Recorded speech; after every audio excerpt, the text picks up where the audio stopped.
Pensez-vous, chers amis, que suivre Dieu nous garantit d'avoir une vie sans encombre? Jérémie le prophète a-t-il coulé des jours heureux suite à son acceptation de l'appel de Dieu?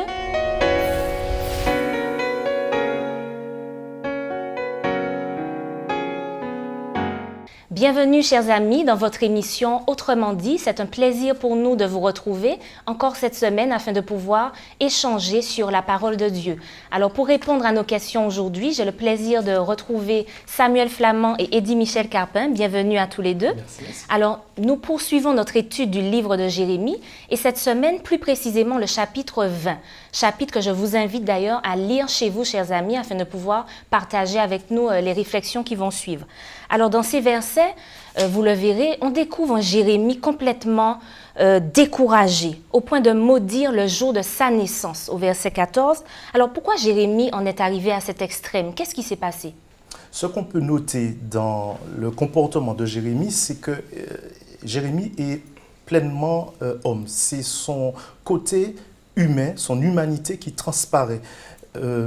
Jérémie est en train de nous montrer que même s'il a été choisi par Dieu et que Dieu a vu tout le potentiel qu'il y avait en lui, il ne demeure pas moins un homme avec ses faiblesses. Et là, pour le coup, comme on a pu le voir pour d'autres hommes dans la Bible, comme par exemple Job, comme par exemple le prophète Élie, eh bien, il passe par un moment de déprime. Et on voit que c'est un peu l'un des symptômes de la dépression. Il passe par des hauts et des bas, on le verra un peu plus dans le détail. Mais on verra quand même que malgré cette situation de déprime, eh bien, Jérémie va quand même s'accrocher à la promesse qui lui a été faite par Dieu, qu'on le retrouve au chapitre 1er, c'est-à-dire que Dieu lui a dit qu'il sera toujours avec lui, quelles que soient les difficultés qu'il confrontera. Mais on pourra dire, à contrario, que malgré le fait que Dieu lui ait dit cela, ça n'empêche pas de tomber dans cette déprime-là. Ça veut dire quoi? Ça veut dire que l'homme, même s'il est profondément enraciné en Christ, même s'il marche avec Dieu, quand il y a des difficultés, il peut survenir que, du fait des circonstances, eh bien que pas sa foi, mais en tout cas qu'il déprime. Mais l'essentiel, c'est de s'accrocher à Dieu et de ne pas se laisser aller. Alors c'est vrai que ça peut peut-être étonner quand on lit un petit peu l'histoire de Jérémie, qu'il en arrive à prononcer des mots aussi durs dans ce chapitre 20. Quand on marche avec Dieu, on est quand même du bon côté, donc on s'attend à avoir en tout cas la victoire, à être heureux. Est-ce qu'on peut dire que Jérémie, dans ce chapitre, est heureux de suivre Dieu? Alors c'est vrai que la réponse de Samuel et ta question, bien évidemment, vont faire tomber un certain nombre de croyances. Parce qu'effectivement, d'une façon globale, je pourrais dire que nous avons le sentiment que nous allons suivre le Seigneur pour être protégés. Nous allons suivre le Seigneur pour être bien, pour être en bonne santé, pour ne manquer de rien. D'une façon logique, nous avons souvent ce rapport extrêmement intéressé avec Dieu. Et la réponse de Samuel, justement, remettait en question justement ces croyances, parce qu'effectivement, nous découvrons ici que Jérémie, c'est un homme de foi. Deuxièmement, c'est un homme, je dirais, qui a été appelé par Dieu. C'est Dieu qui lui a confié la mission. Donc, si Dieu lui confie la mission, et si nous avons encore le texte sous les yeux, c'est que d'une certaine manière, il y a un enseignement à tirer de tout cela. Et je pense que l'expérience justement de Jérémie nous permet aussi de nous resituer dans la relation avec Dieu. Est-ce que Jérémie est heureux? Je le crois. Au plus profond, il y a un certain nombre d'expressions qui vont montrer qu'il est convaincu de son appel, il est convaincu de la mission que Dieu lui a confiée. Toutefois, et Samuel a bien fait de le dire, c'est qu'il y a aussi la réalité de la vie. il y a les souffrances, il y a le message qu'il porte et qui résonne en quelque part faux aux oreilles de ceux qui l'entendent. C'est l'opposition qu'il a en face qui le met dans un état de dépression. C'est pas seulement l'opposition, c'est-à-dire ce n'est pas seulement une opposition verbale, c'est qu'il y a une opposition physique, c'est-à-dire que dans son corps, dans sa chair, il est menacé, il reçoit des coups et on va peut-être très certainement déborder un peu dessus, mais en fait ces éléments le poussent dans ses retranchements au plus profond de lui-même et à un moment donné il se dit mais en fait j'aurais mieux fait de ne pas être là, j'aurais mieux fait de ne pas jamais naître, exister, de ne jamais exister. Mais je crois que c'est extrêmement intéressant parce que l'expérience vécue par Jérémie nous permet, en tous les cas pour moi, de nous resituer et de comprendre en fait qu'il n'y a pas toujours de cause à effet. C'est-à-dire qu'on peut être un homme de foi, vivant avec Dieu, marchant avec lui, témoignant pour lui et en même temps être aussi quelqu'un qui vit dans le dénouement, être quelqu'un que l'on persécute, qui connaît la maladie, etc.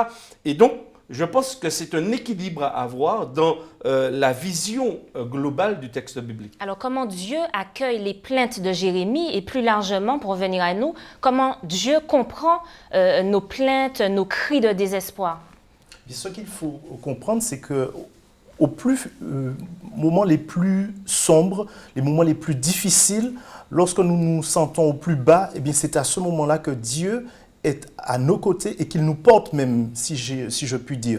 Mais dès le départ, je le répète, Dieu avait donné à Jérémie les clés pour qu'il puisse avancer sereinement.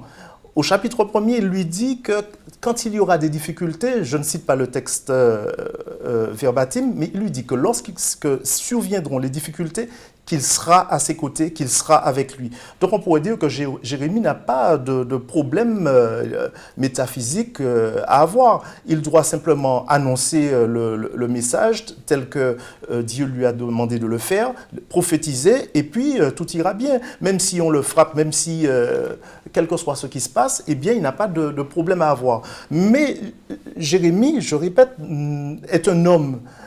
Et il est dans l'adversité la plus totale.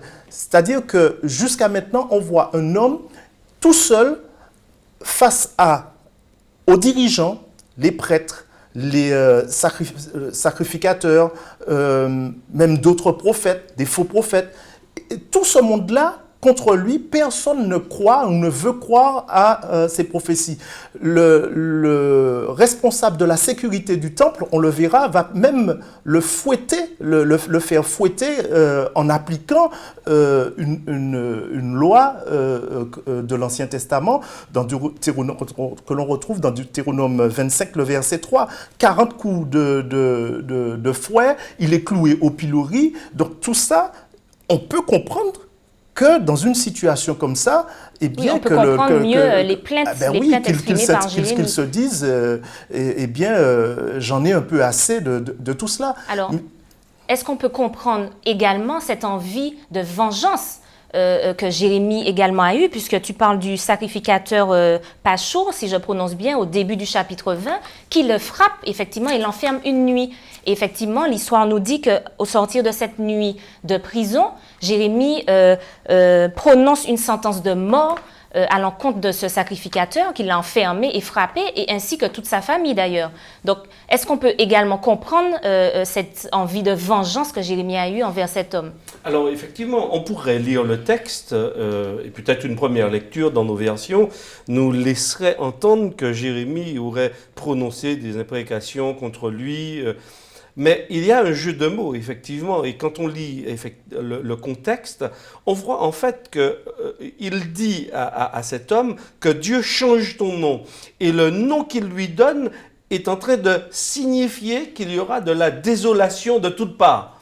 Donc on a le sentiment que le nom prononcé par Jérémie, le nouveau nom qu'il lui attribue, en fait, est plus prophétique qu'autre chose. C'est-à-dire que il a été arrêté et fouetté parce qu'il avait annoncé la désolation, et en sortant en fait de ce moment, lorsqu'il sera libéré, Jérémie va lui dire, tu sais, tu m'as arrêté, tu m'as fouetté pour telle raison, mais sache une chose, c'est que c'est la parole de l'Éternel et elle va s'accomplir. Donc moi je lis le texte plus dans ce sens, justement comme étant encore une fois une répétition de la part de Dieu de ce message, parce que en fait, à ce moment-là, Dieu annonce un certain nombre d'événements qui vont se produire et en fait, l'homme et le peuple d'Israël ne peut pas agir contre, à l'opposé de ces événements qui vont se produire. Donc la parole de Dieu, elle continue en dépit de tout, c'est-à-dire qu'on veuille l'accueillir ou pas.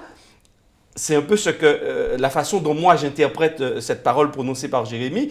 En fait, Dieu est en train de dire aux hommes qui sont là, que vous le vouliez ou pas, voilà ce qui va arriver. Ce sera la terreur et la désolation de toutes parts, parce que Jérusalem va tomber, vous serez emprisonnés, vous serez déportés, et c'est ce qui fait mal en quelque part aux oreilles de ces personnes, parce que pour eux, et Jérémie d'ailleurs l'a dit et l'a répété à plusieurs reprises, eh bien, puisqu'ils ont le temple de l'Éternel, puisqu'ils ont l'arche de l'Alliance, eh bien, ils ne craignent rien. Ils vont adorer à la maison de l'Éternel. Qu'est-ce qui peut bien leur arriver? Ils se croyaient ce peuple intouchable. Oui, d'une certaine manière. Et oui, on remarque effectivement que... Oui, Samuel, tu voulais ajouter. Donc, je voulais juste ajouter une chose à ce que Michel vient de dire. Le nom qui lui est donné, effectivement, Magor Missabib, oui. En fait, il est, à proprement parler, chef de la police du temple. Et le nom qui lui est donné signifie entouré de terreur.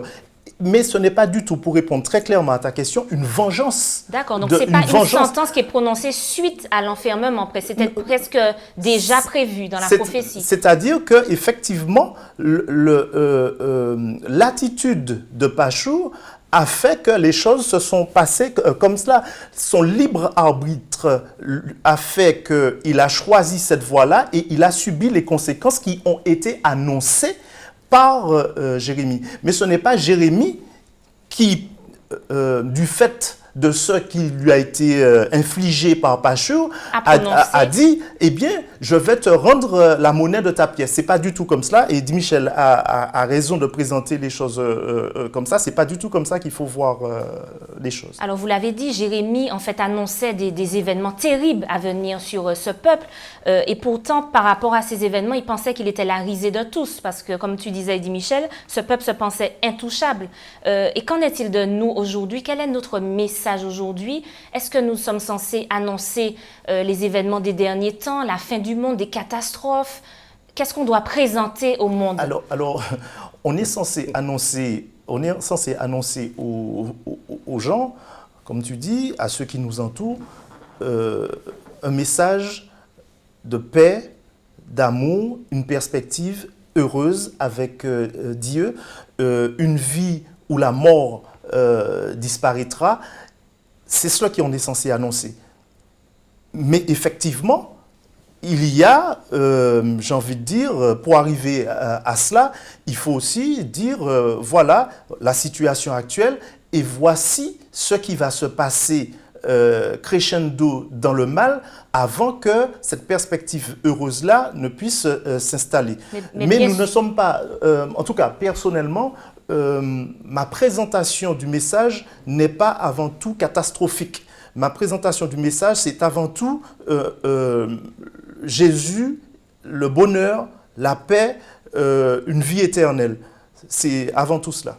C'est vrai que c'est intéressant ce que tu dis parce que bien souvent, on ne peut pas s'empêcher de parler du livre de l'Apocalypse, des prophéties, des choses qui vont arriver et les personnes sont effrayées finalement et se disent qu'ils viendraient à Dieu par crainte et ce n'est pas le but. Non, ce n'est pas du tout le but. Et souvent, lorsque nous prenons attention dans la lecture du texte biblique, le message est généralement équilibré. Il y a les deux aspects. Il est vrai, oui, que la Bible parle de l'amour de Dieu, parle du pardon de Dieu, il parle de tout ce que Dieu, de ce projet que Dieu a mis en place. Et même d'ailleurs, dans Jérémie, on va le découvrir un peu plus loin, il va parler de l'amour de Dieu vis-à-vis de ce peuple. Et d'ailleurs, Dieu va aussi annoncer le retour de ce peuple. Donc, bien évidemment, et en même temps, par rapport au mouvement géopolitique qu'il y a dans la région, il y a un certain nombre d'événements qui et qui vont se produire. Et Dieu va permettre aussi au peuple de comprendre les effets de leurs propres actes, là où cela va les conduire. Et donc, Dieu ne peut pas non plus leur dire, alors qu'il y avait des prophètes à l'époque de Jérémie qui annonçaient la paix, la sérénité, la sécurité. Lui, Jérémie, il arrive pour annoncer le désastre. Et donc, c'est pourquoi il est face à cette opposition, parce que ce message est parfois difficile à entendre. Donc oui, parler du retour de Jésus, parler de son amour, parler de son salut, oui, c'est extrêmement positif, mais parler aussi de ces événements qui risquent d'être extrêmement douloureux. Et d'ailleurs, il suffit de se référer. C'est simplement prévenir, c'est ce que tu es en train de dire. C'est prévenir, parce qu'il y a aussi, on n'a pas encore beaucoup parlé de cet aspect, de ce conflit entre le projet de Dieu et le projet aussi de l'ennemi de Dieu. Et donc, ces deux projets étant opposés, antagonistes, eh bien, crée aussi des étincelles. C'est pourquoi d'ailleurs, eh bien, les premiers, deuxième, les troisième siècles, il y a eu un certain nombre de persécutions par rapport aux chrétiens. Certains ont été jetés en prison, certains ont été jetés dans de l'huile bouillante, d'autres au contraire ont été jetés en pâture au lion pour qu'ils soient dévorés. C'était à la limite un spectacle pour ceux qui le regardaient, mais on pourrait aussi là se dire, mais tiens, qu'est-ce que ça veut dire?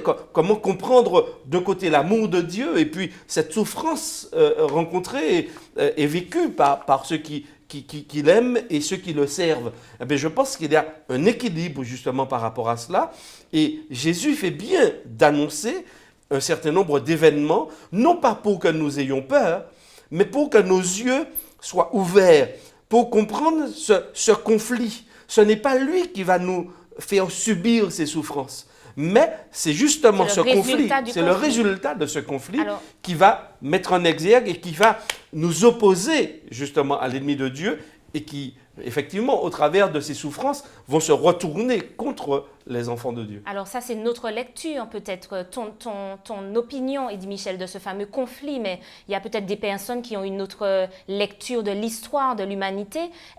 Comment peut-on vraiment dire qu'il y a ce conflit entre le bien et le mal? Est-ce que réellement on est dans un conflit entre ces deux forces? Et où se situe l'homme dans tout ça? Il y a effectivement un conflit entre le bien et le mal. Alors je suis enclin de dire que ce n'est pas une simple opinion, ce que Eddy Michel a exposé, mais c'est vraiment des choses qui ont un enracinement biblique. Ce n'est pas une opinion. Donc c'est une croyance. C'est une croyance forte, mais basée sur des éléments bibliques qui sont quand même assez prégnants. Alors ta question porte sur le conflit cosmique. Quand on regarde l'histoire de Jérémie telle qu'elle est racontée, on voit bien le conflit cosmique, pour le coup, qui est à l'œuvre. Le conflit au sein duquel les hommes sont des instruments du malin, du diable, pour empêcher Dieu d'accomplir sa mission, d'annoncer au peuple des choses qui allaient arriver. Et on voit bien que Dieu annonce des choses, non pas pour dire voici ce qui va arriver obligatoirement, c'est toujours voici ce qui risque de se produire si vous ne changez pas vos voies. Et c'est le sens de ce qu'on trouve au chapitre 18, si je ne me trompe, où Dieu dit à Jérémie d'aller dans la maison du potier et de regarder comment le potier fabrique un pot, un vase sur un tour, et le vase n'est pas bien fait, et Dieu, qu'est-ce qu'il fait? Le potier, qu'est-ce qu'il fait? Eh bien, il le refait. Donc Dieu dit, de même que le potier, il peut refaire le vase, eh bien moi, je peux refaire les choses. C'est-à-dire que les prophéties de Dieu, par la bouche de Jérémie, elles sont toujours conditionnelles. Si l'homme décide de changer ses voies, il a son libre arbitre justement qui lui permet de le faire. Alors c'est vrai que tu parles. Dieu change ce qu'il avait décidé de faire. Il revient sur ce qu'il avait décidé de faire. Tu parles effectivement de liberté. C'est vrai qu'on comprend dans votre discours qu'il y a deux forces, le bien et le mal, donc Dieu et Satan, le diable.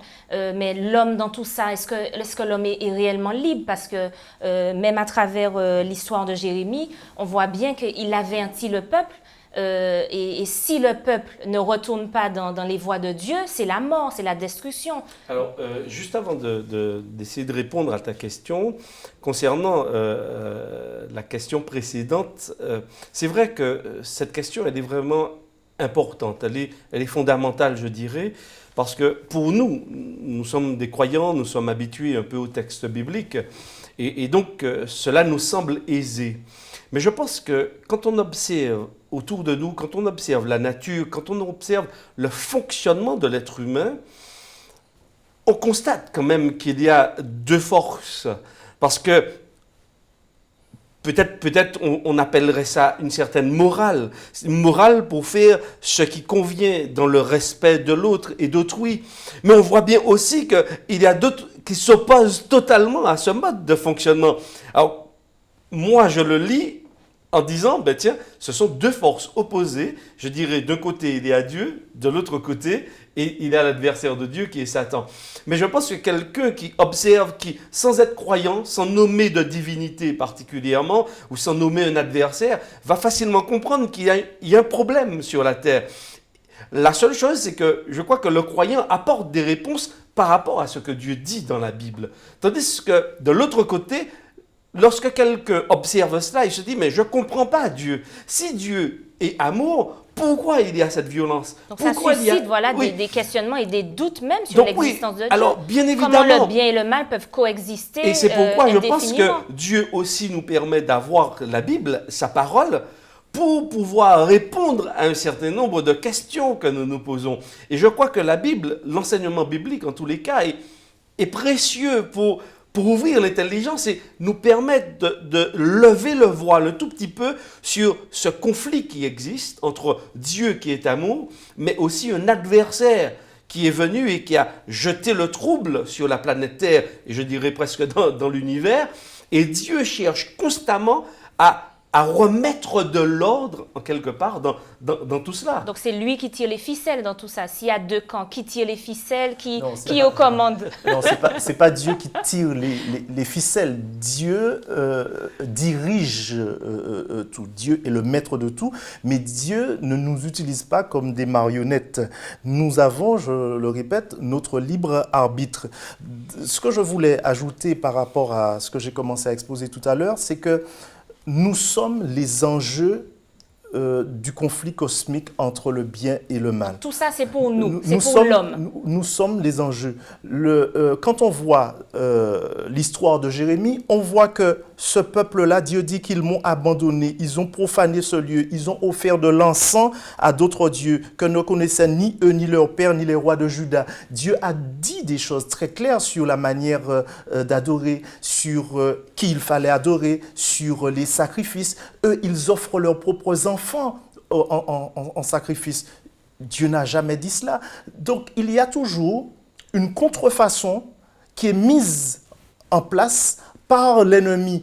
Donc, on ne le voit pas forcément, on ne le voit pas, mais c'est là que se traduit justement le conflit qu'il y a entre lui, le diable, et Dieu. Il va chercher toujours à aller à l'encontre de ce que Dieu a mis en place. Et nous sommes, les humains, les moyens qu'il va utiliser pour montrer à Dieu, eh bien, tu vois, l'homme que tu as créé, eh bien, comme il l'a fait pour Job, il va te servir, il te sert que par intérêt. Mais Dieu nous dit que lorsque nous vivons avec lui, lorsque nous marchons avec lui, eh bien, que nous n'avons rien à craindre. Alors pourquoi Dieu, on va dire, nous utilise pour apporter cette vérité, pour évangéliser, alors que Dieu sait très bien, comme Jérémie, qu'on va s'exposer à de la violence, à des moqueries, et pire, qu'on risque nous-mêmes de nous décourager. Alors pourquoi il utilise ce biais-là? Alors, tout d'abord, je ne vais pas utiliser l'expression ou le verbe « utiliser ». Pour moi, il y a une collaboration avec Dieu. c'est fondamental pour moi dans ma lecture du texte biblique, c'est tout d'abord Dieu qui s'approche de l'homme, c'est Dieu qui veut faire alliance avec l'homme, c'est Dieu qui lui propose quelque chose, mais Dieu lui propose un partenariat. Dieu ne s'impose pas à l'homme, Dieu aurait pu le faire, mais il ne s'impose pas à l'homme. Au contraire, il lui propose de comprendre le projet et de cheminer avec lui. Maintenant, par rapport à cela, par rapport justement à l'adversaire, on en a un petit peu parlé, par rapport aussi à notre propre nature en tant qu'être humain, nous avons du mal. Et justement, quand je comprends bien l'enseignement du texte biblique et au travers de l'expérience de Jérémie, eh bien, souvent, ce sont des expériences pour nous permettre de grandir et de mieux connaître Dieu. Pourquoi? Je le dis. Donc rien n'est inutile. Rien n'est inutile. Parce que même là, même lorsque Jérémie va se plaindre, ce qui est extraordinaire, c'est que Jérémie est convaincu et conscient que Dieu est avec lui. Effectivement, parce qu'il dit, ce que tu dis intéressant, au chapitre 20, toujours au verset 9, il parle de feu dévorant qui est dans son cœur et renfermé dans ses os. Oui. Donc, il me semble qu'il parle de... Oui. Il ne peut s'empêcher. Il ne peut pas s'empêcher. Voilà. Oui. C'est quoi la mission qui lui a été confiée? Annoncer. Donc, il se plaint, mais en même temps, il est en train de dire qu'il ne peut s'empêcher d'accomplir cette mission. Pourquoi? Parce que lorsque nous vivons ces choses, d'une certaine manière, on est peut-être un peu mieux à même de comprendre ce que Dieu est en train de vivre. Parce que le premier être à souffrir, c'est Dieu. C'est une étape, comme tu dis, indispensable pour toi. Une étape indispensable pour mieux comprendre le projet de Dieu. Pour adhérer pleinement. Adhérer au projet par amour, en réponse justement à la découverte que j'ai de la personne de Dieu. Comprendre que Dieu a cette souffrance et qu'il veut vraiment nous apporter le meilleur. Samuel, est-ce que tu as quelque chose à ajouter? Non, sinon qu'effectivement, cette histoire de Jérémie nous montre que Dieu est toujours avec nous, quelles que soient les circonstances. À partir du moment où il nous a promis qu'il sera là, il sera toujours là. Soyons donc confiants et croyons donc en les promesses de l'Éternel. Merci pour votre échange. Merci à vous de nous avoir suivis. Rendez-vous la semaine prochaine.